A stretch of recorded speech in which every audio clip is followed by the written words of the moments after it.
서울의 밤하늘은 도시의 불빛에 가려 별 하나 보이지 않았지만 율제그룹의 성공을 축하하는 파티가 열리는 호텔 연회장은 그 자체로 하나의 은하수였다.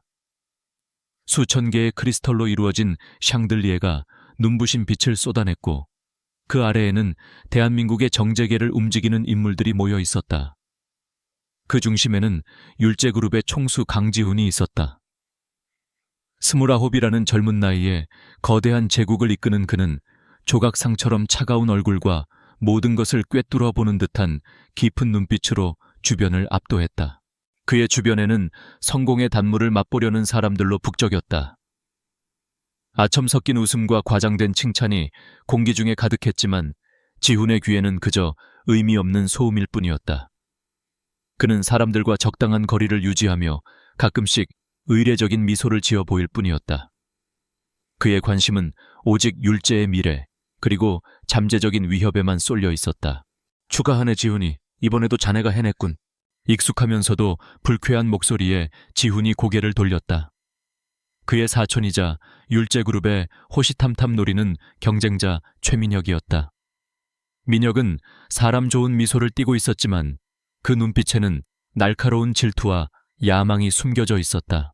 고맙습니다 형님, 다들 노력해준 덕분이죠. 지훈은 감정 없는 목소리로 대답했다. 그는 민혁이 건네는 샴페인 잔을 무심코 받아들었다. 민혁은 지훈의 어깨를 가볍게 두드리며 친근하게 굴었지만 그의 손가락이 스치는 찰나의 순간 아무도 눈치채지 못할 만큼 미세한 움직임으로 잔에 무언가를 넣었다. 아주 작은 무색무취의 가루였다. 오늘은 긴장 좀 풀게나. 너무 완벽하기만 하면 재미없지 않은가. 민혁은 의미심장한 말을 남기고는 다른 사람들 무리로 사라졌다. 지훈은 그의 뒷모습을 잠시 응시했다. 항상 무언가 거슬리는 남자. 하지만 오늘은 피로 때문인지 아니면 승리에 대한 안도감 때문인지 평소의 날카로운 경계심이 조금은 무뎌져 있었다. 그는 목을 축이기 위해 샴페인을 한 모금 마셨다. 파티는 절정으로 치달았다. 하지만 지훈의 몸에는 이상한 변화가 찾아오기 시작했다. 처음에는 가벼운 현기증이었다. 연회장의 소음이 갑자기 멀게 느껴지고 시야가 미세하게 흔들렸다. 그는 과로 때문이라고 생각하며 관자놀이를 지그시 눌렀다. 하지만 증상은 점점 심해졌다. 몸 안에서부터 정체불명의 열기가 피어오르기 시작했다. 마치 용광로에 갇힌 것처럼 뜨거웠고 이성이 안개처럼 흩어지는 느낌이었다. 이건 단순한 피로가 아니다. 그 순간 민혁의 얼굴과 그가 건네던 샴페인 잔이 뇌리를 스쳤다. 함정이다. 지훈은 본능적으로 위험을 감지했다. 이 자리에서 무너지면 모든 것이 끝장이었다. 그의 약한 모습은 하이에나처럼 달려들 경쟁자들에게 좋은 먹잇감이 될 것이고 수많은 노력으로 쌓아 올린 율제그룹의 아성도 흔들릴 수 있었다. 그는 누구에게도 자신의 상태를 알리지 않은 채 최대한 태연한 표정을 유지하며 조용히 연회장을 빠져나왔다. 비서와 경호원들의 시선을 피하기 위해 그는 일부러 화장실 쪽으로 향하는 척하다가 비상구로 몸을 돌렸다. 차가운 복도를 걸을 때마다 다리가 후들거렸다. 뜨거운 숨이 터져 나왔고 셔츠는 이미 식은 땀으로 축축했다. 정신을 차려야 했다. 하지만 약물은 그의 통제력을 집요하게 파고들었다. 눈앞의 현실이 꿈처럼 비현실적으로 변해갔다. 지하 주차장으로 내려온 그는 자신의 차를 향해 비틀거리며 걸어갔다. 주변의 모든 것이 왜곡되어 보였다. 그는 간신히 운전석에 몸을 싣고 시동을 걸었다. 어디로 가야 할지 목적지도 없었다. 그저 이 지옥 같은 상황에서 벗어나고 싶다는 생각뿐이었다. 그는 엑셀을 밟아 어두운 주차장을 빠져나왔다. 서울의 화려한 야경이 차창 밖으로 빠르게 스쳐 지나갔다. 하지만 지훈의 눈에는 아무것도 들어오지 않았다. 그는 오직 흐릿해지는 의식을 붙잡기 위해 안간힘을 썼다. 몸을 지배하려는 뜨거운 욕망과 싸우며 그는 무작정 도시 외곽으로 차를 몰았다. 시간이 얼마나 흘렀을까? 익숙한 도시의 풍경은 사라지고 가로등 하나 없는 칠흑 같은 어둠이 그를 삼켰다. 그때였다. 굉음과 함께 차가 격렬하게 덜컹거리더니 이내 시동이 꺼져버렸다. 칠흑 같은 어둠과 정적 속 고장나버린 차 안에 갇힌 그는 완전히 고립되었다. 설상가상으로 빗방울이 차창을 두드리기 시작했다. 약기운은 절정에 달해 그의 이성을 거의 마비시켰다. 그는 더 이상 차 안에 머물 수 없었다. 숨이 막혔다. 지훈은 비틀거리며 차에서 내렸다. 차가운 밤 공기와 쏟아지는 비가 그의 뜨거운 몸을 식혀주었지만 정신은 더욱 혼미해졌다.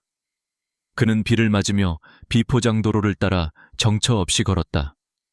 저 멀리 희미한 불빛 하나가 보였다.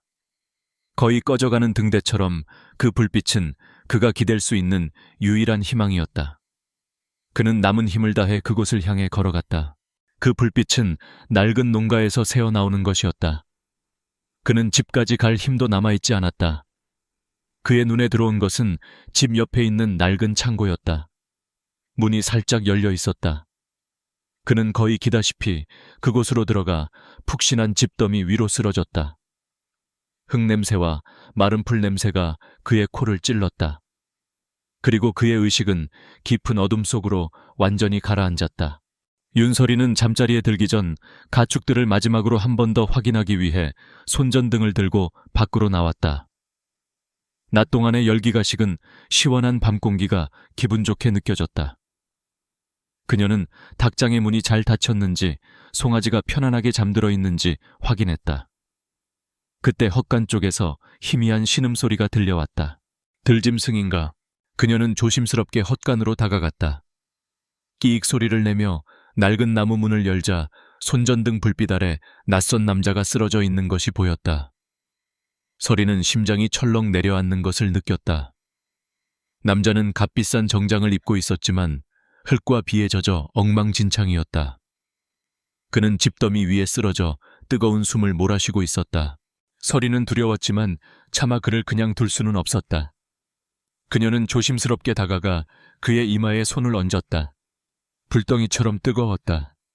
남자는 고열에 시달리며 간간히 알아들을 수 없는 말을 중얼거렸다.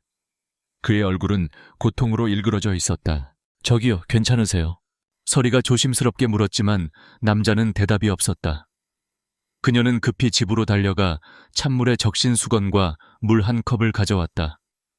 그녀는 남자의 이마에 차가운 수건을 얹어주었다. 그 순간 남자가 갑자기 눈을 떴다. 그의 눈은 초점이 흐릿했고 짙은 욕망과 고통으로 이글거리고 있었다. 물 좀. 남자가 갈라진 목소리로 속삭였다. 설이는 그를 부축해 앉히고 물컵을 입에 대주었다. 그가 물을 마시는 동안 설이는 그의 얼굴을 자세히 볼 수 있었다. 흠잡을 데 없이 잘생긴 얼굴이었지만 무언가에 홀린 사람처럼 위태로워 보였다. 물을 마신 후에도 그의 상태는 나아지지 않았다. 오히려 그의 눈빛은 더욱 강렬해졌다. 그는 갑자기 강한 힘으로 설이의 팔을 붙잡았다. 앤드와 놓으세요. 설이는 놀라 소리치며 뿌리치려 했지만 그의 힘은 상상 이상으로 강했다. 그는 약에 취해 제정신이 아니었다. 그의 눈에는 눈앞의 설이가 현실의 인물로 보이지 않는 듯했다. 그는 지독한 열기와 본능에 사로잡혀 있었다. 가지마. 그의 목소리는 애원하는 듯했지만 그의 행동은 폭력적이었다. 그는 설이를 자신의 품으로 끌어당겼다. 흙냄새와 비냄새, 그리고 설이의 은은한 비누향이 그의 남은 이성을 완전히 마비시켰다. 헛간 안치륵 같은 어둠 속에서 순박한 시골 소녀의 세상이 무너져 내리고 있었다. 그녀의 저항은 거대한 파도 앞에 놓인 작은 조약돌처럼 무력했다. 그 밤 두 개의 다른 세계가 비극적으로 충돌했다. 새벽녘 희미한 햇살이 헛간의 틈새로 스며들었다. 지우는 지독한 두통과 함께 눈을 떴다. 온몸이 쑤시고 아팠다. 그는 자신이 왜 낯선 헛간의 집더미 위에서 잠들어 있는지 기억할 수 없었다. 어젯밤의 기억은 조각난 필름처럼 단편적이었다. 뜨거운 열기 고통 그리고 부드러운 감촉과 희미한 향기.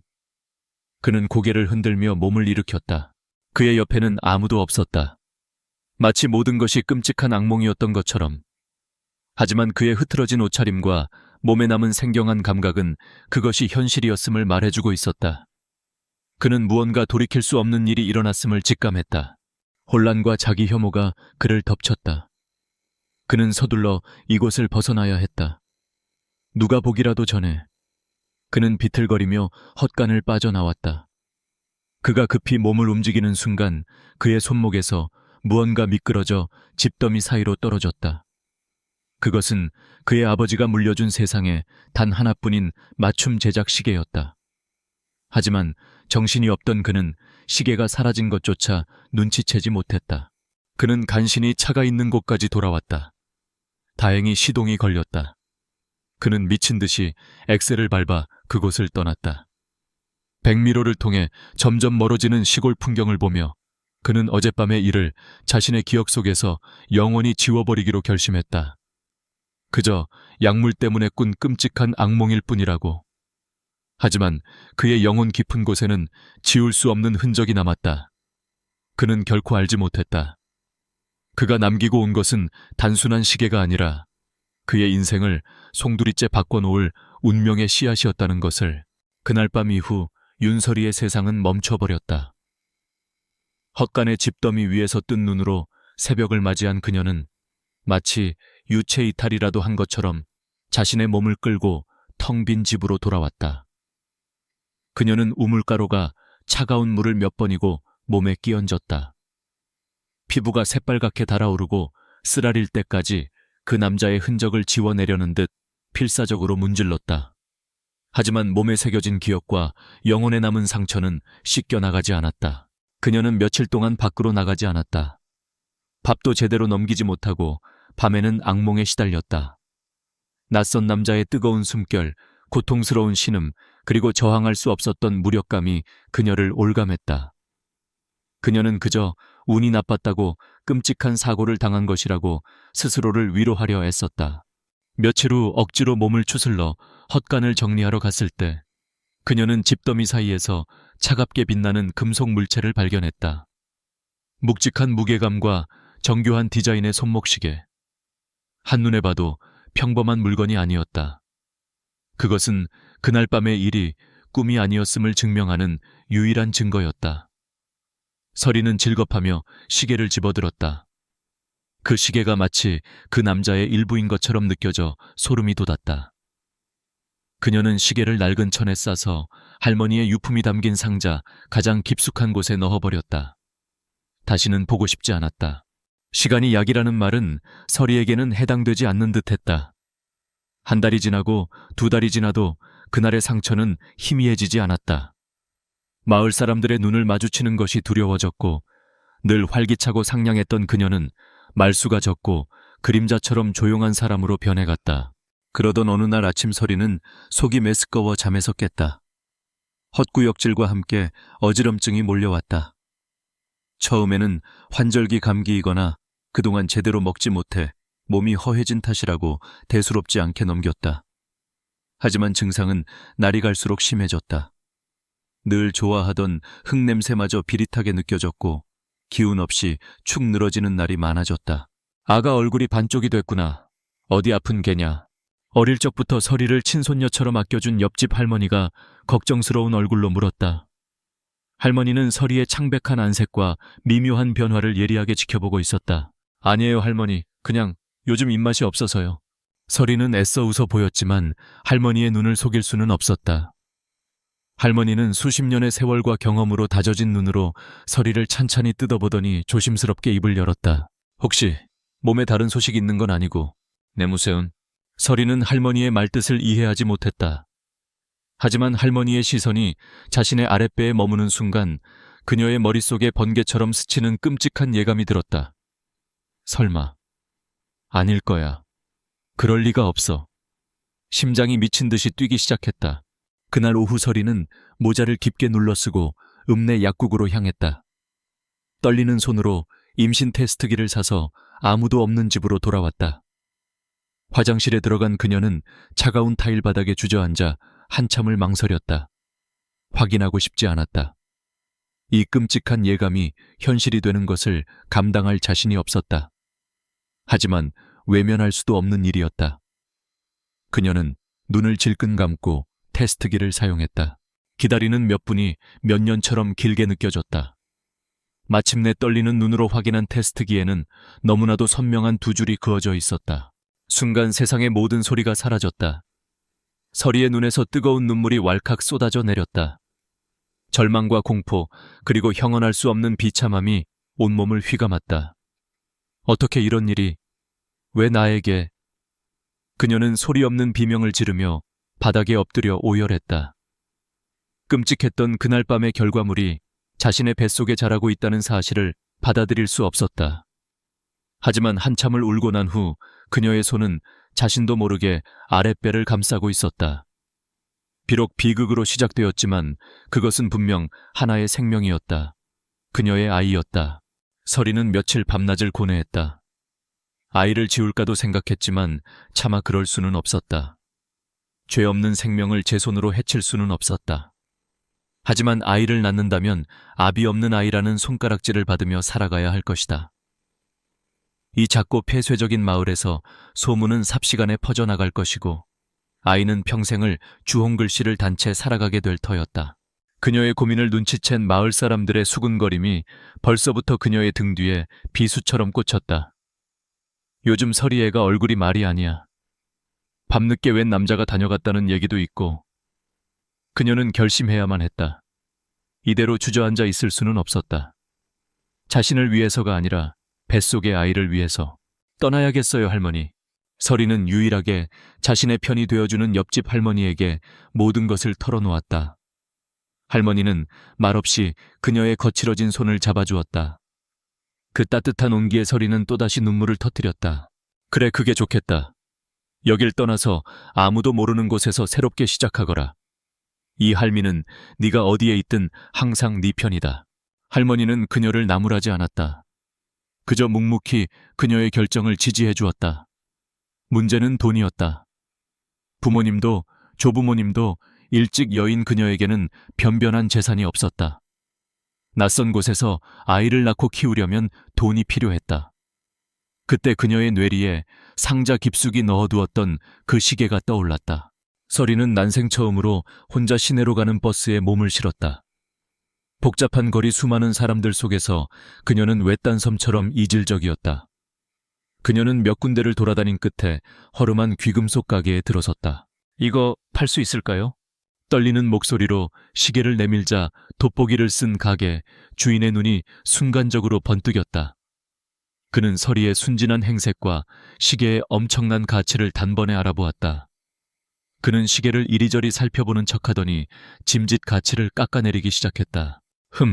이거 겉만 번지르르하지 오래된 모델이라 요즘엔 잘 쳐주지도 않는데. 그래도 딱한 사정을 봐서 내가 좀 손해보고 쳐주지. 주인이 제시한 금액은 시계의 실제 가치에 비하면 터무니없이 적은 액수였다. 하지만 평생 농사만 짓고 살아온 서리에게는 평생 만져볼 수도 없을 만큼 큰 돈이었다. 그녀는 몇 번이고 감사 인사를 하며 돈을 받아들었다. 자신이 받은 돈이 시계 가치의 100분의 1도 되지 않는다는 사실은 꿈에도 모른 채 같은 시각 서울 강남의 율제그룹 본사 최고층. 강지우는 거대한 통유리창 너머로 장난감처럼 보이는 도시를 무감각하게 내려다보고 있었다. 그는 그날 밤 이후 다시 완벽한 통제력을 되찾았다. 그의 지시 아래 율제그룹은 한치의 오차도 없이 움직였다. 그는 파티에서 자신에게 약을 먹인 범인을 찾기 위해 비밀리에 조사를 진행했다. 모든 정황이 최민혁을 가리키고 있었지만 교활한 그가 남겨둔 증거는 없었다. 지우는 서두르지 않았다. 그는 민혁의 자금줄을 서서히 압박하고 그의 주변 인물들을 하나씩 자신의 편으로 끌어들이며 거대한 그물을 치고 있었다. 사냥감을 한 번에 덮치기 위해 숨을 죽이고 기다리는 최상위 포식자처럼 일과 복수에 몰두하는 동안 그는 애써 그날 밤의 기억을 잊으려 했다. 하지만 문득문득 서류 더미에서 눈을 뗄 때나 텅 빈 집으로 돌아왔을 때 조각난 기억의 파편들이 그를 괴롭혔다. 흙냄새와 섞인 희미한 비누향 두려움에 젖어있던 까만 눈동자, 그리고 눈물로 축축했던 부드러운 뺨의 감촉. 그는 약물 때문에 생긴 환각일 뿐이라고 의미 없는 잔상이라고 치부했다. 하지만 그 기억들은 사라지지 않고 그의 잠재의식 깊은 곳에 웅크리고 앉아 가슴 한구석에 설명할 수 없는 공허함을 남겼다. 성공과 권력, 그 무엇으로도 채워지지 않는 텅 빈 공간이었다.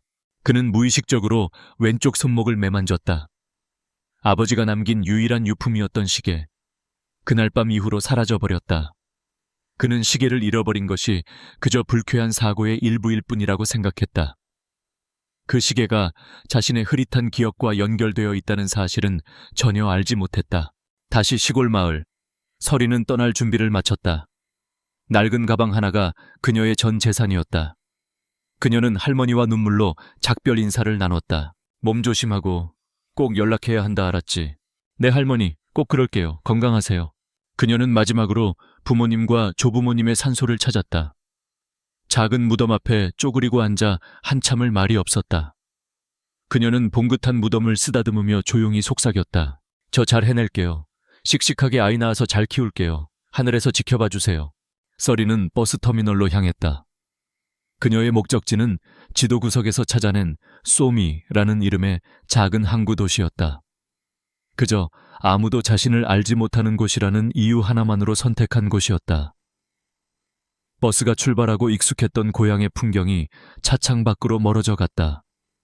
서리는 더 이상 뒤돌아보지 않았다. 그녀의 손은 어느새 살짝 부풀어 오르기 시작한 아랫배를 부드럽게 감싸고 있었다. 이것은 도망이 아니었다. 그녀와 그녀의 아이를 위한 새로운 삶을 향한 고독한 첫걸음이었다. 세월은 강물처럼 흘러 5년이라는 시간이 지났다. 강산이 변하기에 충분한 시간. 두 사람의 세상 역시 완전히 다른 모습으로 변해 있었다. 서울에서 멀리 떨어진 남쪽의 작은 항구 도시 소미. 비릿한 바다 내음과 갈매기 울음소리가 정겹게 어우러지는 이곳은 시간마저 느리게 흐르는 듯한 평화로운 곳이었다. 5년 전 두려움과 절망을 안고 이곳에 정착했던 윤설이는 이제 26의 젊은 여사장이 되어 있었다. 그녀는 항구 근처 작은 상가에 하늘농원이라는 이름의 유기농 농산물 가게를 열었다. 하늘은 그녀의 세상 전부가 된 아이들의 이름에서 한 글자씩 따온 것이었다. 가게는 작고 소박했지만 서리의 부지런함과 정성 덕분에 늘 신선하고 좋은 물건들로 가득했다. 그녀가 직접 인근 농가와 계약하여 가져오는 채소와 과일은 신선하기로 입소문이 나 마을 사람들뿐만 아니라 주말에 찾아오는 관광객들에게도 인기가 좋았다. 5년의 세월은 겁 많던 시골 처녀를 강인하고 생활력 넘치는 엄마로 바꿔놓았다. 그녀의 얼굴에는 고된 삶의 흔적이 희미하게 남아 있었지만 그보다 더 깊은 평온함과 단단함이 자리 잡고 있었다. 그녀의 눈빛은 더 이상 두려움에 흔들리지 않았다. 엄마 다녀왔습니다. 가게 문에 달린 종이 맑은 소리를 내며 똑 닮은 얼굴의 사내아이와 여자아이가 제잘거리며 들어왔다. 5살이 된 쌍둥이, 하늘에 하를 딴 강하준과 하늘의 늘을 연상시키는 이름의 윤혜운이었다. 아이들은 서리의 삶의 이유이자 행복 그 자체였다. 아들 하준이는 아빠를 전혀 본 적이 없음에도 불구하고 강지훈의 축소판이라고 해도 좋을 만큼 그를 빼닮았다. 나이답지 않게 진중하고 날카로운 눈빛으로 주변을 관찰하는 모습이나 무언가 골똘히 생각할 때면 작은 팔짱을 끼는 버릇까지도 지훈과 신기할 정도로 닮아 있었다. 하준이는 말수는 적었지만 엄마와 동생을 지키려는 의지가 강한 든든한 아들이었다. 딸 혜운이는 부드러운 눈매와 상냥한 미소가 서리를 닮았지만 고집스럽게 담은 인매와 총명하게 빛나는 눈동자는 영락없는 지훈의 것이었다. 혜운이는 하준이와 반대로 부침성 좋고 애교가 많아 가게를 찾는 손님들의 귀여움을 독차지했다. 우리 아들, 딸, 유치원 재밌었어요.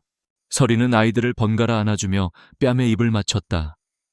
아이들의 몸에서 풍기는 햇살 냄새에 그녀의 얼굴에 비로소 환한 미소가 피어올랐다. 네, 오늘 미술 시간에 엄마 얼굴 그렸어요. 제가 제일 잘 그렸다고 선생님이 칭찬해 주셨어요. 혜운이가 자랑스럽게 자신의 그림을 내밀었다.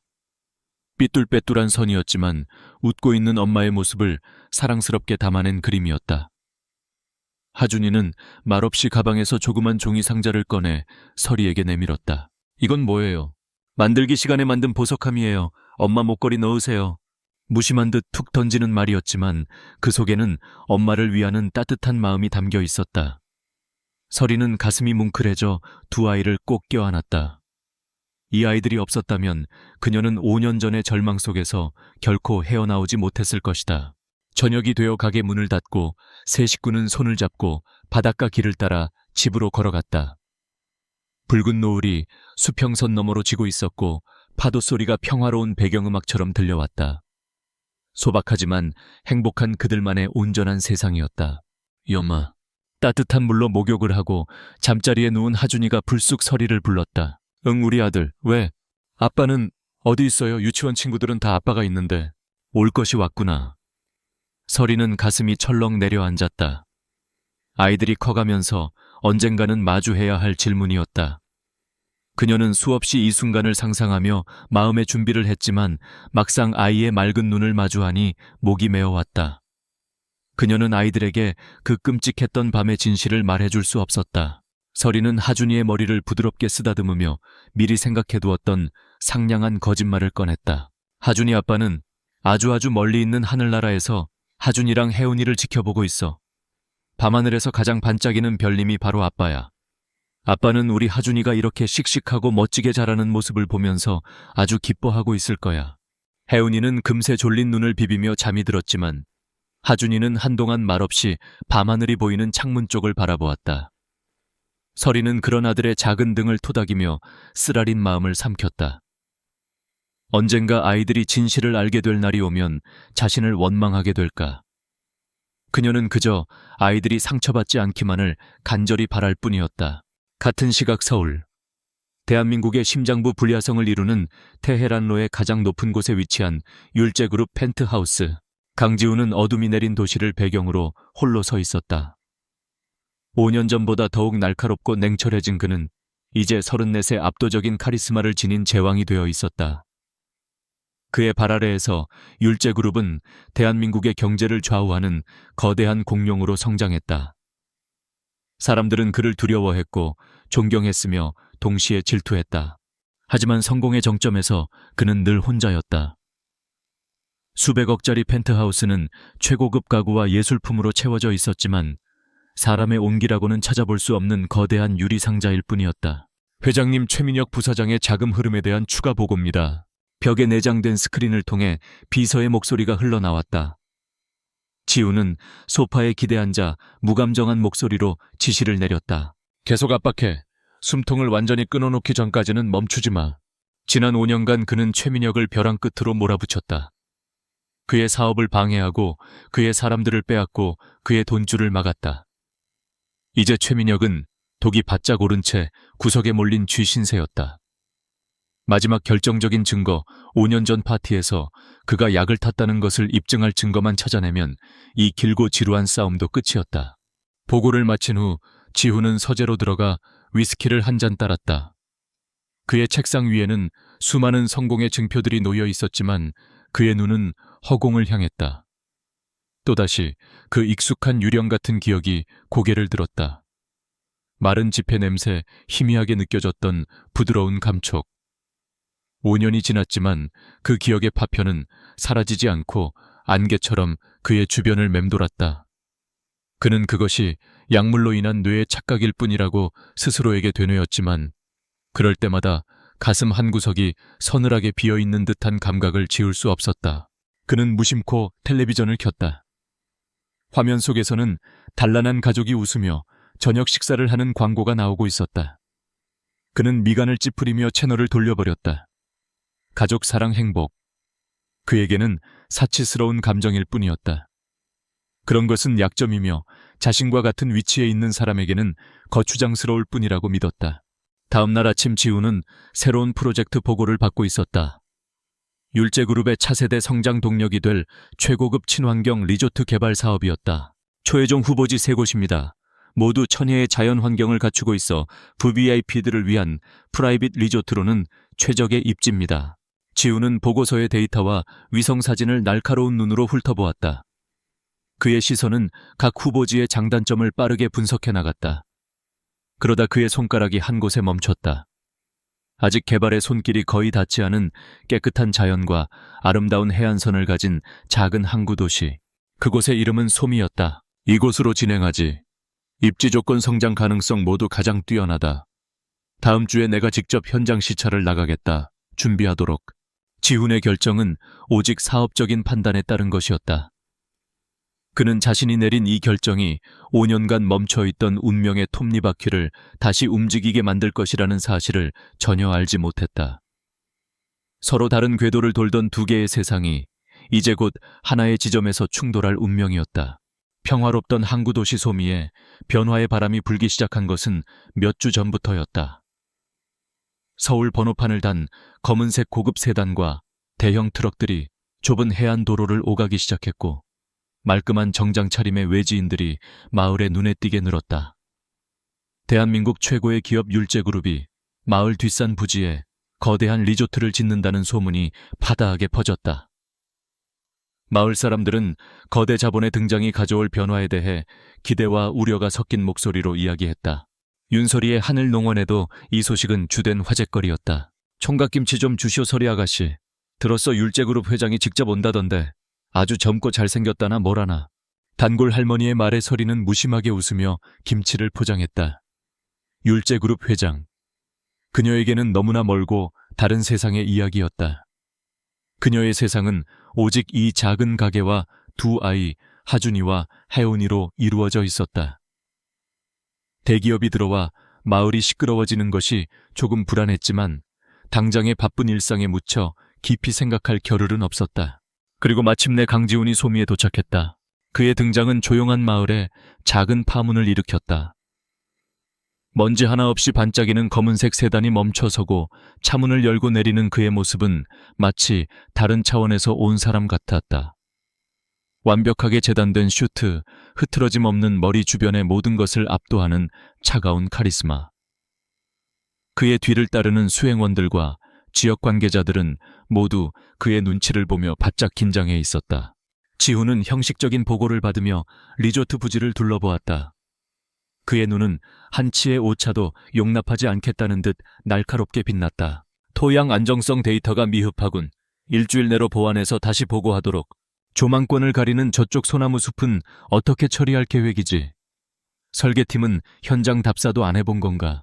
그의 냉정한 지적이 이어질 때마다 담당자들의 얼굴은 하얗게 질렸다. 그는 철저한 비즈니스맨이었다. 감정은 배제한 채 오직 데이터와 효율성만으로 판단하고 결정했다. 1시간가량의 빡빡한 현장 시찰이 끝난 후 지훈은 수행원들을 모두 돌려보냈다. 매연저들 복귀해. 1시간 정도 혼자 둘러보겠다. 그는 답답한 넥타이를 살짝 끌어내리며 부지 근처의 해변으로 걸어갔다.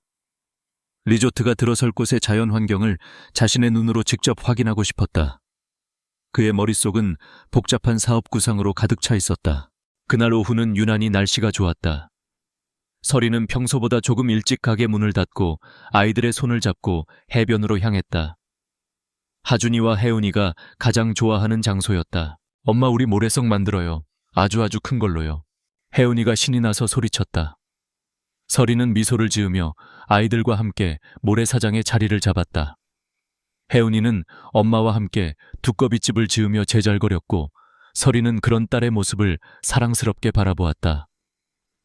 반면 아들 하준이는 호기심 가득한 눈으로 주변을 탐색하고 있었다.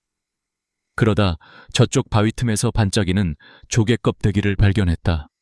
평소에 보지 못했던 예쁜 모양이었다. 엄마 저것 좀 보세요. 하준이는 엄마에게 알린다고 생각했지만 파도 소리에 묻혀 서리에게는 들리지 않았다. 호기심을 참지 못한 하준이는 혼자서 바위 쪽으로 아장아장 걸어갔다. 바위는 파도가 닿아 이끼가 껴 미끄러웠다. 하지만 하준이는 조개 껍데기를 손에 넣고 싶은 마음에 조심스럽게 바위를 올랐다. 바로 그때였다. 발을 헛디딘 아이는 악 하는 짧은 비명과 함께 넘어졌고 다리가 그만 바위 틈에 끼어버리고 말았다. 놀람과 고통에 하준이의 얼굴이 순식간에 울음으로 번졌다. 우왕 엄마 아파요. 혼자 해변을 걷고 있던 지훈의 귀에 아이의 울음소리가 날카롭게 파고들었다. 그는 잠시 미간을 찌푸렸다. 평화로운 사색을 방해받은 것에 대한 본능적인 짜증이었다. 하지만 울음소리가 그치지 않고 점점 더 다급해지자 그는 자신도 모르게 소리가 나는 쪽으로 고개를 돌렸다. 바위 틈에서 작은 아이가 버둥거리고 있었다. 지우는 망설임 없이 그쪽으로 향했다. 가까이 다가가 보니 남자아이가 바위 틈에 다리가 낀 채 울고 있었다. 꼬마야 괜찮니? 그는 평소의 냉정함을 유지하며 침착하게 상황을 파악했다. 아이의 다리가 부러지지는 않은 듯 보였다. 그는 아이를 안심시키며 조심스럽게 주변의 작은 돌들을 치우고 아이의 다리를 옥죄고 있는 바위를 살짝 들어 올려 공간을 만들었다. 아이의 다리가 무사히 빠져나왔다. 이제 괜찮다. 지훈은 울음으로 범벅이 된 아이를 안아 올려 상태를 살폈다. 다행히 살짝 긁힌 것 외에는 큰 상처는 없어 보였다. 그는 아이를 달래기 위해 아이의 얼굴을 들여다보았다. 눈물과 콧물로 엉망이 된 얼굴, 겁에 질렸으면서도 지지 않으려는 듯 자신을 빤히 올려다보는 고집스러운 눈동자, 앙담은 작은 입술. 그 순간 지훈의 온몸에 설명할 수 없는 강렬한 충격이 번개처럼 내리꽂혔다. 이 아이 어딘가. 너무나도 터무니없는 생각에 그는 스스로 고개를 저었다. 하준아, 강하준 어디 있니? 바로 그때 애타는 목소리가 들려왔다. 아들이 사라진 것을 깨달은 서리가 사색이 되어 달려오고 있었다. 그녀는 낯선 남자의 품에 안겨 울고 있는 아들을 발견하고 심장이 멎는 듯했다. 하준아, 괜찮아. 아이한테 무슨 짓이에요? 서리는 다짜고짜 달려들어 지훈에게서 아들을 떼어내려 했다. 그녀가 남자를 향해 고개를 드는 순간 두 사람의 시선이 허공에서 부딪혔다. 시간이 멈췄다. 서리의 세상이 무너져 내렸다. 지난 5년간 매일 밤 악몽 속에 나타나 자신을 괴롭히던 그 얼굴. 자신의 인생을 송두리째 바꿔놓은 그 남자가 바로 눈앞에 서 있었다. 그녀의 얼굴에서 핏기가 사라지고 다리가 풀려 하마터면 주저앉을 뻔했다. 지훈 역시 마찬가지였다. 그를 괴롭히던 기억의 파편들, 흙냄새와 섞여있던 은은한 비누향 두려움에 떨던 까만 눈동자, 환각이라고만 생각했던 모든 것이 눈앞의 여자와 겹쳐졌다. 안개 속에 가려져 있던 진실의 윤곽이 섬광처럼 번뜩이며 드러났다. 그것은 환각이 아니었다. 이 여자였다. 엄마, 오빠 왜 울어? 뒤따라온 혜은이가 서리의 다리 뒤에 숨어 고개를 내밀며 물었다. 지훈의 시선이 기계적으로 움직였다. 품에 안겨있는 자신을 쏙 빼닮은 남자아이. 그리고 겁에 질린 여자 뒤에 숨어있는 역시나 자신과 똑같은 눈을 가진 여자아이. 똑같은 얼굴. 자신의 어린 시절 사진이라고 해도 믿을 만큼 닮아 있었다. 시간을 거슬러 올라간 거울을 보는 듯한 착각. 파도 소리도 바람 소리도 더 이상 들리지 않았다. 그의 세상은 오직 눈앞에 겁에 질린 여자와 자신의 얼굴을 한 두 아이의 모습으로 가득 찼다. 5년 전에 잃어버린 밤, 조각난 기억, 그리고 이 불가능한 현실. 모든 것이 하나로 맞춰지며 그의 머릿속에서 거대한 폭발을 일으켰다. 아, 안 돼. 서리는 본능적인 공포와 모성애로 정신을 차렸다. 그녀는 지훈의 품에서 하준이를 거칠게 빼앗아 품에 안았다. 그리고 혜은이의 손을 붙잡고는 한마디 말도 없이 뒤도 돌아보지 않고 그에게서 도망치기 시작했다. 넘어질 듯 비틀거리면서도 그녀는 미친 듯이 달렸다. 지훈은 그 자리에 못 박힌 듯 서 있었다. 떠나가는 세 사람의 뒷모습을 망연자실하게 바라볼 뿐 몸을 움직일 수 없었다. 완벽하게 통제되던 그의 세계에 균열이 가기 시작했다. 아니, 완전히 산산조각 나버렸다. 그의 머릿속이 맹렬하게 회전했다. 5년 전 약에 취했던 그 밤, 필사적으로 도망쳤던 기억, 낯선 시골 마을, 그리고 이 여자와 아이들. 설마 그럴 리가 없어. 하지만 아이들의 얼굴이 그를 바라보던 서리의 눈빛에 담긴 공포가 모든 것을 말해주고 있었다. 지독하고도 압도적인 진실이 해일처럼 그를 덮쳤다. 붉은 석양이 지고 있는 해변계 지훈은 홀로 서 있었다. 그의 등 뒤로 길고 외로운 그림자가 드리워졌다. 견고했던 그의 세계가 뿌리부터 흔들리고 있었다. 그날 밤 강지훈은 잠을 이루지 못했다. 수백억짜리 호텔 스위트룸의 최고급 침대는 그에게 가시방석처럼 느껴졌다. 그는 창가에 서서 칠흑 같은 소미의 밤바다를 내려다보았다. 평소라면 이 정적이 그의 복잡한 머리를 식혀주었겠지만 오늘 밤은 아니었다. 파도 소리마저 그의 심장 소리처럼 불안하게 울렸다. 아이들의 얼굴. 특히 자신과 똑같은 눈을 하고 자신을 빤히 올려다보던 그 남자아이의 얼굴이 눈꺼풀을 감아도 선명하게 떠올라 그를 괴롭혔다. 그리고 그 여자, 윤설이. 그녀의 눈에 서려 있던 깊은 공포와 절망. 그것은 단순한 놀람이 아니었다. 마치 지옥에서 올라온 악마를 마주한 듯한 영혼까지 얼어붙게 만드는 그런 종류의 공포였다. 모든 퍼즐 조각이 그의 머릿속에서 제자리를 찾아가기 시작했다. 5년 전 약에 취해 기억을 잃었던 그 하룻밤, 그는 다음 날 아침 낯선 시골의 헛간에서 깨어났었다. 그곳은 서울에서 차로 몇 시간을 달려야 하는 외딴 곳이었다. 소미까지는 아니었지만 그가 정신없이 도망쳤던 경로를 생각하면 불가능한 일도 아니었다. 그 여자의 행색은 분명 도시 사람이 아니었다. 흙냄새와 풀냄새가 배어있는 순박한 시골 여자. 아이들은 5살, 정확히 5년 전이다. 우연이라고 하기에는 너무나도 기가 막힌 우연의 일치. 지우는 난생 처음으로 자신의 통제력을 벗어난 거대한 운명의 소용돌이에 휘말린 듯한 무력감을 느꼈다. 그는 이 모든 것이 사실인지 아니면 자신이 엄청난 착각을 하고 있는 것인지 확인해야만 했다. 당장 그는 전화기를 들어 자신의 비서실장에게 전화를 걸었다. 율제그룹의 그림자이자 그의 가장 충실한 수족인 김 비서였다. 나다. 지금부터 내가 말하는 것을 토시 하나 틀리지 말고 실행해. 지훈의 목소리는 평소보다 훨씬 낮고 무겁게 가라앉아 있었다. 그는 김 비서에게 여자와 아이들의 인상착의를 설명하고 쏘미라는 도시에서 그들을 찾아내라고 지시했다. 그녀의 이름, 나이, 과거 이곳에 오게 된 경위, 그리고 아이들의 출생 기록까지. 가능한 모든 수단을 동원해서 최대한 조용하고 신속하게. 다음 날 아침 지우는 예정된 모든 스케줄을 취소하고 서울로 복귀했다. 그의 갑작스러운 결정에 모두가 의아해했지만 누구도 감히 이유를 묻지 못했다. 서울로 돌아오는 내내 그는 차창밖 풍경에는 눈길도 주지 않은 채 깊은 생각에 잠겨 있었다. 만약 그 아이들이 정말 자신의 아이들이라면 그는 한 번도 상상해 본 적 없는 아버지라는 역할에 대해 생각했다. 그것은 그에게 너무나도 낯설고 무거운 단어였다. 김 비서의 보고는 생각보다 빨리 도착했다. 율제그룹의 정보력은 국가기관의 버금같다. 이틀 만에 윤설이라는 이름의 여자에 대한 모든 정보가 지훈의 책상 위에 올라왔다. 보고서의 내용은 충격적이었다. 윤설이 당시 21살. 부모님과 조부모님을 일찍 여의고 홀로 시골집에서 농사를 지으며 살아가던 평범한 시골 처녀. 5년 전 여름 갑자기 고향을 떠나 모든 연락을 끊고 이곳 소미에 정착했다. 그리고 약 10개월 후 그녀는 병원에서 아들, 딸 쌍둥이를 출산했다. 출생신고서에 아버지의 이름은 공란으로 되어 있었다.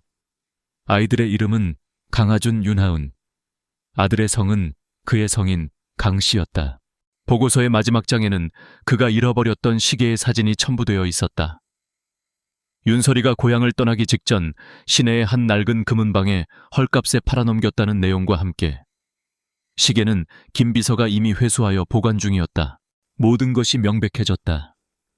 더 이상의 증거는 필요 없었다. 지우는 떨리는 손으로 보고서를 내려놓았다. 심장이 거대한 망치로 얻어맞은 것처럼 쿵쾅거렸다. 그는 자신의 이기적인 하룻밤의 실수가 한 여자의 인생을 어떻게 망가뜨렸는지, 그리고 세상에 어떤 결과를 낳았는지 비로소 깨달았다.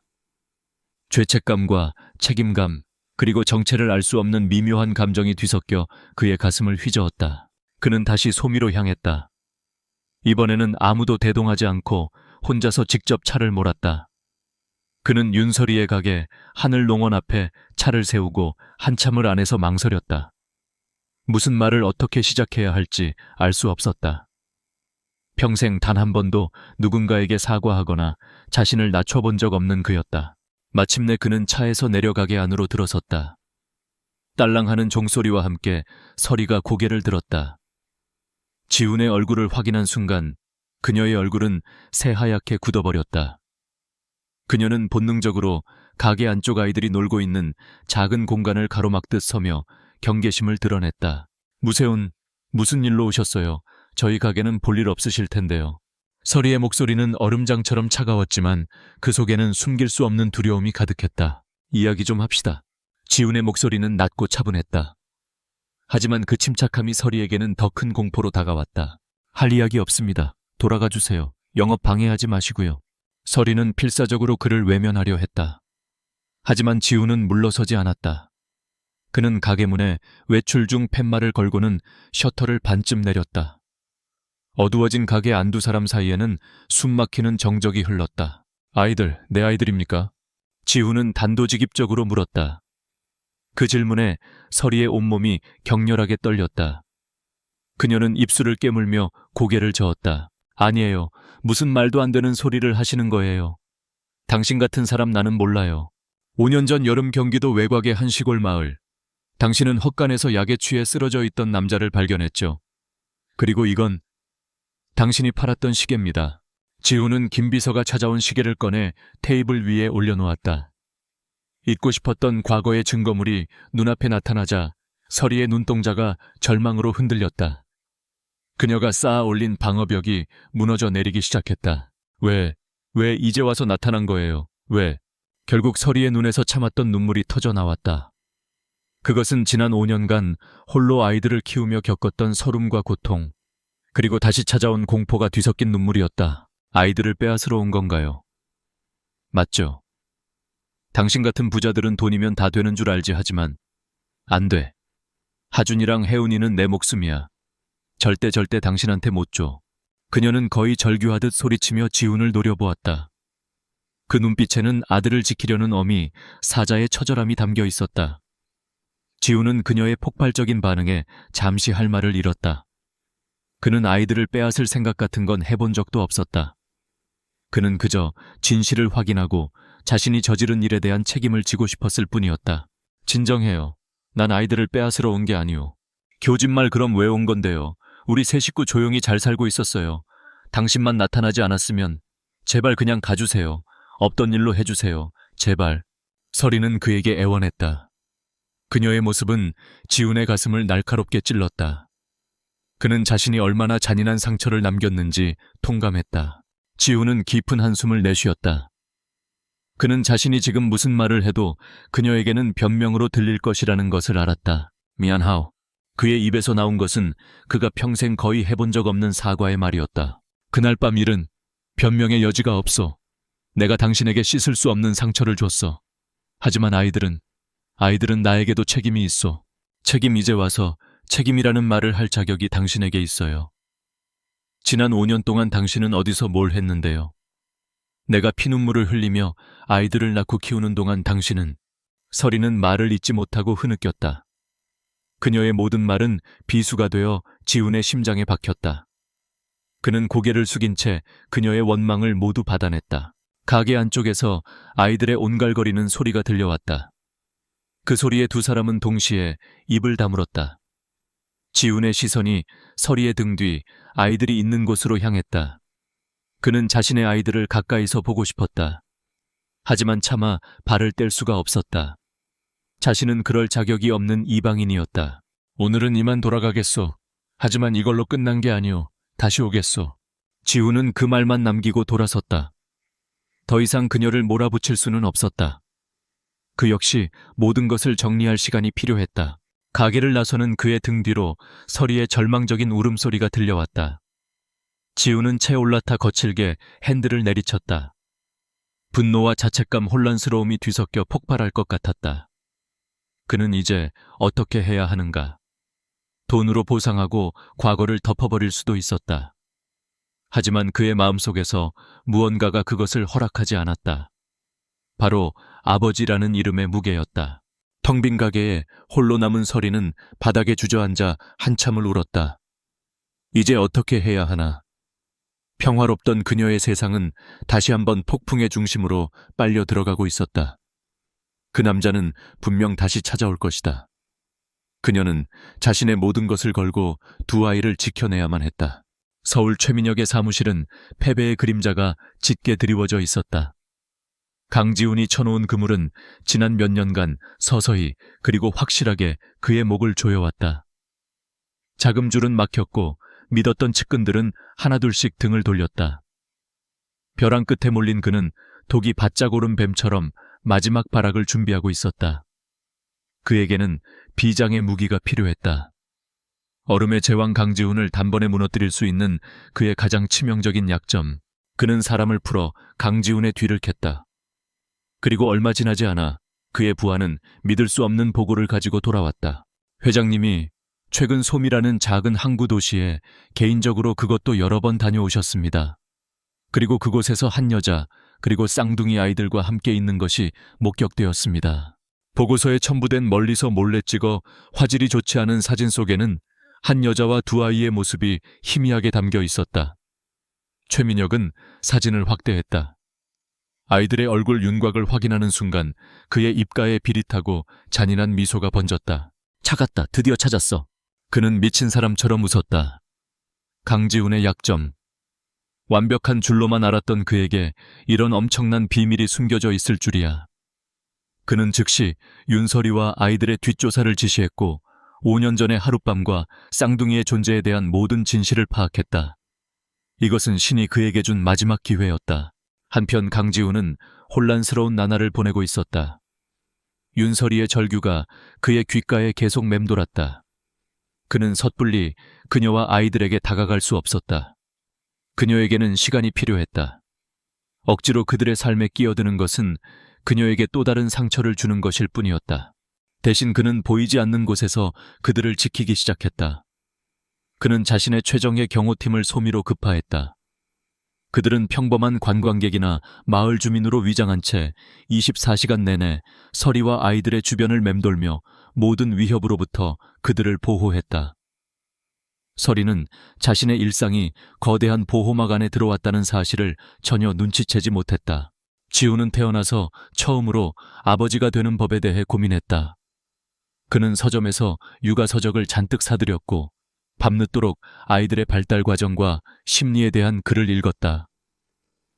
5살 아이들이 좋아할 만한 장난감을 검색하며 어색하게 온라인 쇼핑몰을 뒤지는 그의 모습은 냉철한 기업 총수의 모습과는 너무나도 거리가 멀었다. 그의 얼어붙었던 심장에 작은 균열이 생기고 그 틈으로 따뜻한 감정이 서서히 스며들고 있었다. 그러던 어느 날 그가 설치해 놓은 감시망에서 긴급 보고가 들어왔다. 최민혁이 아이들의 존재를 알아챘다는 것.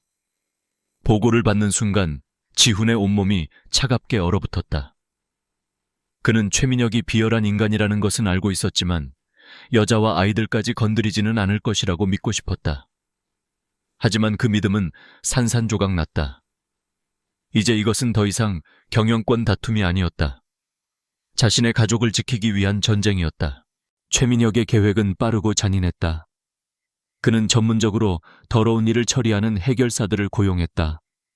아이들을 납치하여 강지훈을 협박하고 그가 가진 모든 것을 빼앗을 계획이었다.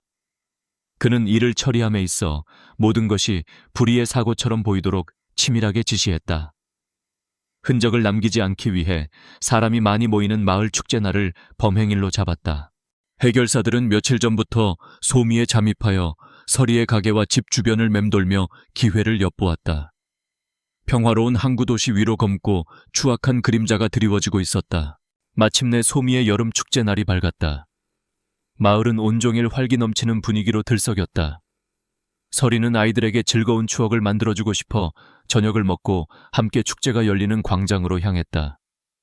맛있는 길거리 음식을 사 먹고 아이들은 신기한 구경거리에 눈을 떼지 못했다. 불길한 예감에 사로잡힌 지훈은 결국 헬리콥터를 타고 직접 소미로 날아왔다. 그는 경호원들에게서 실시간으로 보고를 받으며 멀찍이 떨어진 곳에서 그들의 모습을 지켜보고 있었다.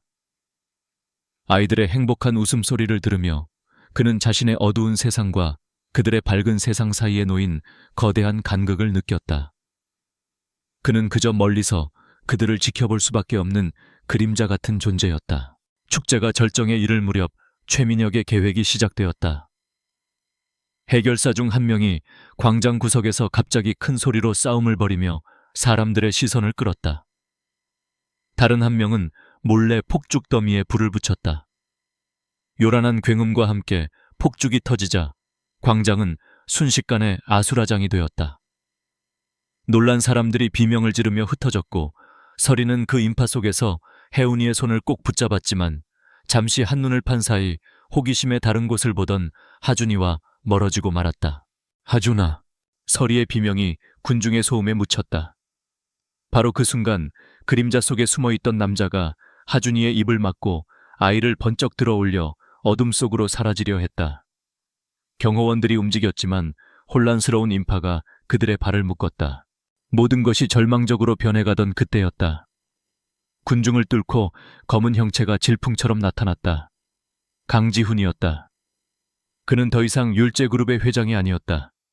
그는 오직 자신의 아들을 구하려는 한 명의 아버지였다. 그 아이에게서 손떼. 지훈의 목소리는 분노로 얼어붙어 있었다. 해결사는 비웃으며 칼을 꺼내 아이의 목에 겨누었다. 하지만 그는 상대를 잘못 골랐다. 지훈은 망설임 없이 남자의 팔을 꺾어버렸다. 뼈가 부러지는 소름 끼치는 소리와 함께 남자는 비명을 지르며 하준이를 놓쳤다. 지훈은 하준이를 안전한 곳으로 밀치고는 짐승 같은 움직임으로 나머지 일당들을 제압하기 시작했다. 그의 움직임은 군더더기 없이 간결하고 치명적이었다. 평생 그를 봐왔던 사람 중 누구도 상상하지 못했던 길들여지지 않은 야수와 같은 모습이었다. 모든 상황은 순식간에 종료되었다. 지훈은 울고 있는 하준이를 품에 안고 넋이 나간 채 혜은이를 끌어안고 있던 서리에게로 다가갔다. 괜찮아. 이제 괜찮아, 아들아. 지훈은 떨리는 손으로 아들의 머리를 쓰다듬었다. 그 순간 서리와 지훈의 눈이 마주쳤다. 공포와 안도감, 그리고 혼란이 뒤섞인 그 짧은 순간 두 사람을 가로막고 있던 보이지 않는 벽이 허물어졌다. 서리의 눈에 비친 그는 더 이상 악몽 속의 남자가 아니었다. 목숨을 걸고 아들을 구해낸 아버지였다. 최민혁 지시야, 내 사촌. 그가 당신과 아이들의 존재를 알았소. 더 이상 이곳은 안전하지 않아. 지훈의 단호한 말에 서리는 반박할 수 없었다. 그녀는 선택의 여지가 없었다. 아이들을 지키기 위해서라면 지금은 이 남자를 믿어야만 했다.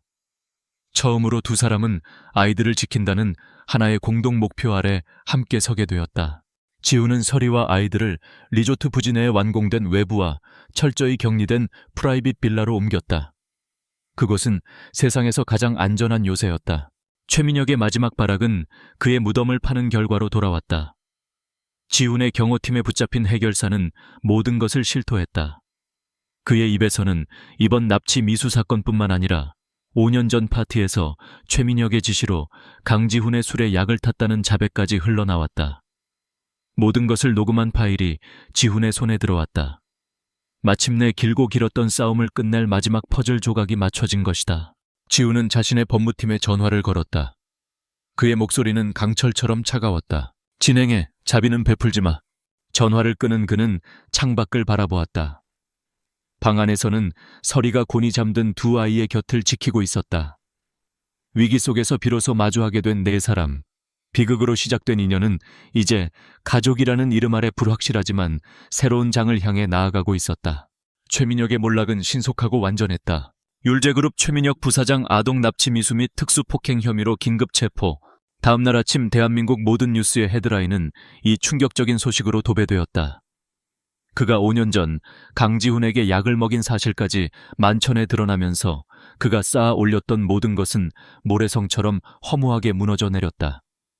지독했던 악연의 고리가 마침내 끊어지는 순간이었다. 안전가옥인 빌라에서 지훈은 무표정한 얼굴로 TV 화면을 보고 있었다. 그의 눈에는 승자의 희열 같은 것은 보이지 않았다. 그저 길고 고통스러웠던 과거의 한 장을 넘기는 듯 담담할 뿐이었다. 외부의 위협은 이제 사라졌다. 이제 그에게 남은 것은 훨씬 더 어렵고 복잡한 문제였다. 바로 가족을 만들어가는 것이었다. 모든 위험이 사라진 후 빌라의 공기는 안전해졌지만 동시에 어색해졌다. 태어나서 처음으로 강지훈과 윤설이 그리고 두 아이는 한 지붕 아래에서 시간을 보내게 되었다. 그것은 어설픈 가족의 시작이었다. 지훈은 아이들과 가까워지기 위해 노력했지만 그 모든 시도는 서툴기 짝이 없었다. 그는 아이들에게 어떻게 말을 걸어야 할지, 어떻게 놀아주어야 할지 전혀 알지 못했다. 그는 딱딱한 목소리로 동화책을 읽어주다가 아이들을 하품하게 만들었고 블록으로 성을 쌓다가 몇 번이고 무너뜨리기 일쑤였다. 부팀성 좋은 혜운이는 그런 아빠에게 조심스럽게 다가가 아저씨는 블록 쌓기 잘 못하시네요. 제가 가르쳐 드릴게요. 라며 제법 어른스럽게 훈수를 두었고 경계심 많은 하준이는 한 걸음 떨어진 곳에서 팔짱을 낀 채 여전히 의심스러운 눈초리로 지훈의 모든 행동을 관찰했다. 서리는 이 모든 광경을 복잡한 심경으로 지켜보았다. 며칠 전까지만 해도 악몽 그 자체였던 남자가 이제는 자신의 아이들과 어울리기 위해 쩔쩔매는 모습을 보고 있자니 기분이 이상했다. 그에 대한 두려움은 어느새 사라져 있었다. 그 자리에는 감사함과 혼란스러움, 그리고 그를 괴물이 아닌 서투르지만 노력하는 아버지라는 한 남자로 보게 되는 새로운 감정이 싹트고 있었다. 어느 날 밤 아이들이 모두 잠든 후였다. 지훈과 서리는 바다가 보이는 테라스에 마주 앉았다. 두 사람 사이에 흐르던 어색한 침묵을 깬 것은 지훈이었다. 최민혁과의 싸움은 내가 그룹을 맡게 된 순간부터 시작된 것이었어. 그는 처음으로 자신의 이야기를 꺼냈다.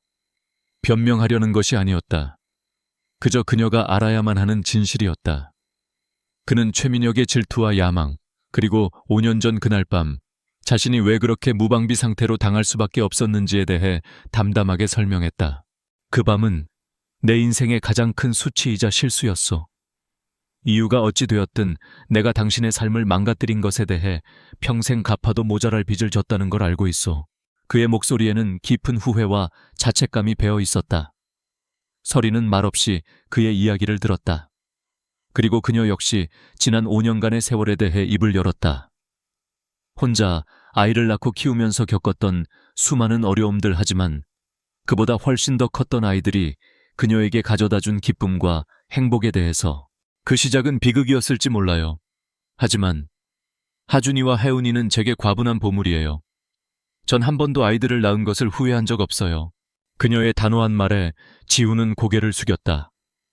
그녀의 강인함과 깊은 모성애 앞에서 그는 자신이 한없이 작고 부끄럽게 느껴졌다. 그 밤의 대화는 두 사람의 얼어붙었던 마음을 녹이는 시작점이 되었다. 서로의 상처를 이해하고 과거를 정면으로 마주볼 수 있게 된 것이다. 며칠이 더 흘렀다. 지훈은 자신의 마음을 정했다. 그는 더 이상 망설이지 않기로 했다. 그는 주말 아빠나 경제적인 지원만 해주는 존재가 되고 싶지 않았다. 그는 진짜 가족을 원했다. 이른 새벽 그는 서리와 아이들을 데리고 빌라 앞에 한적한 해변으로 나갔다. 붉은 여명이 동쪽 하늘을 물들이고 있었고 세상은 고요했다. 하준이와 혜운이는 신이 나서 파도와 술래잡기를 하고 있었다. 지훈은 서리의 앞에 섰다. 그의 눈에는 그녀가 단 한 번도 본 적 없는 감정이 담겨 있었다. 불안함, 진솔함, 그리고 사랑이었다. 윤서리 씨. 그는 떨리는 목소리로 그녀의 이름을 불렀다. 이건 의무감이나 책임감 때문에 하는 말이 아니오. 지난 며칠간 당신과 아이들과 함께하면서 텅 비어있던 내 세상이 비로소 채워지는 것을 느꼈소. 내 인생의 처음으로 집이라는 곳에 돌아오고 싶다는 생각을 하게 됐소. 그는 그녀의 손을 조심스럽게 잡았다. 나와 그리고 아이들과 함께 가족이 되어주지 않겠소. 과거의 상처가 하룻밤에 사라지지 않으리란 걸 아오. 평생을 바쳐 당신의 신뢰를 얻고 당신과 아이들을 행복하게 만들어주겠다고 약속하겠소. 당신을 사랑하오. 그의 진심 어린 고백에 서리의 눈시울이 붉어졌다. 그녀는 그의 변화를 보았다. 아들을 구하기 위해 몸을 던졌던 그의 모습, 아이들과 어울리기 위해 애쓰던 서툰 모습, 그리고 지금 자신의 앞에서 사랑을 고백하는 그의 떨리는 눈빛까지. 영원히 얼어붙었을 거라 생각했던 그녀의 마음 한구석이 따뜻하게 녹아내리는 것을 느꼈다. 그녀는 저만치에서 웃으며 뛰어놀고 있는 하준이와 혜운이를 바라보았다. 아이들에게는 아빠가 필요했다. 그리고 그녀 역시 더 이상 혼자가 아닌 누군가와 함께하고 싶었다. 서리는 지훈을 향해 고개를 끄덕였다. 네, 당신의 진심을 믿어볼게요. 그 대답에 지훈의 얼굴에 비로소 안도와 기쁨이 가득한 미소가 번졌다. 그는 서리를 부드럽게 자신의 품에 안았다. 멀리서 그 모습을 지켜보던 하준이와 혜운이가 웃으며 그들에게 달려와 두 사람의 다리를 껴안았다. 네 사람은 떠오르는 아침 해를 배경으로 처음으로 온전한 하나의 가족이 되어 서로를 마주보았다. 1년 후 서울 근교 바다가 보이는 언덕 위에 그림 같은 집이 지어졌다. 딱딱한 슈트 대신 편안한 캐주얼 차림을 한 지훈이 잔디마당에서 아이들과 함께 공을 차고 있었다. 그의 얼굴에서는 과거의 냉정함은 찾아볼 수 없었고 오직 행복한 아빠의 미소만이 가득했다. 아빠 이쪽으로요. 하준아 너무 세게 차지 마. 테라스의 흔들 의자에 앉아 그 모습을 지켜보던 서리의 얼굴에도 평화로운 미소가 깃들어 있었다. 그녀의 곁에는 따뜻한 율무차가 놓여 있었고 그녀의 손가락에서는 작은 다이아몬드 반지가 반짝이고 있었다. 비극적인 하룻밤으로 시작된 인연. 너무나도 다른 세상에 살던 두 사람이 만나 상처를 주고받았지만 결국 그들은 아이들이라는 공통된 사랑 안에서 서로의 상처를 보듬고 치유했다. 그리고 마침내 과거의 아픔보다 더 눈부신 미래를 함께 만들어가는 진정한 가족이 되었다. 아이들의 웃음소리가 푸른 하늘 아래 힘차게 울려 퍼지고 있었다.